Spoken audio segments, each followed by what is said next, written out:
Le rugissement d'Arès.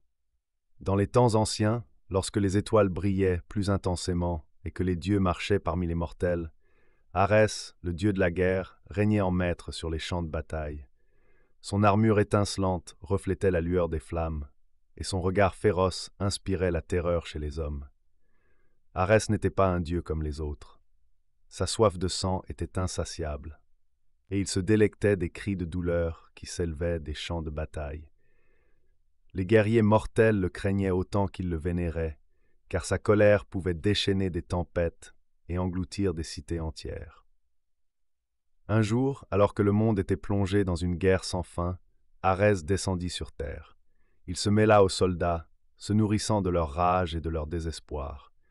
Les lames s'entrechoquaient, les flèches volaient, et le sang coulait à flots.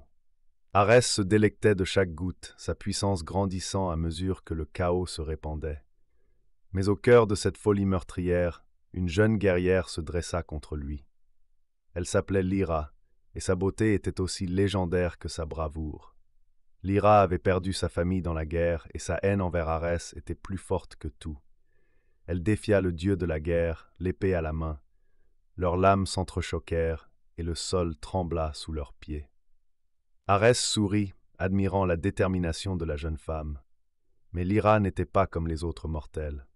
Elle avait un secret, un pouvoir ancien qui lui permettait de tenir tête au Dieu lui-même. Les étoiles se mirent à briller plus intensément, et Lyra leva son épée vers le ciel. Une lumière aveuglante enveloppa Arès, et il hurla de rage. La jeune guerrière avait invoqué les anciens dieux, ceux qui avaient créé le monde et les étoiles. Ils lui avaient accordé leur bénédiction, et elle était devenue leur championne.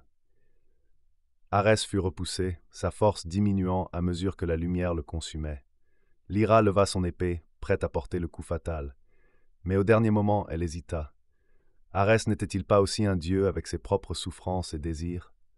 Devait-elle vraiment le tuer? Le dieu de la guerre la fixa de ses yeux brûlants. « Tue-moi, murmura-t-il. Libère-moi de cette existence de carnage et de destruction. » Lyra baissa son épée. « Non, dit-elle, je ne serai pas comme toi, je choisis la paix. » Arès sourit, un sourire triste et résigné. « Alors que les dieux t'accordent leur clémence, dit-il, et il disparut dans un tourbillon de lumière, emporté par les étoiles. Lyra devint une légende, la guerrière qui avait vaincu le dieu de la guerre. Mais elle savait que la vraie victoire était d'avoir choisi la compassion plutôt que la vengeance. Car même les dieux peuvent changer s'ils trouvent la lumière au milieu des ténèbres. Et ainsi, le rugissement d'Arès se transforma en un murmure lointain, une histoire que les étoiles racontent encore aujourd'hui.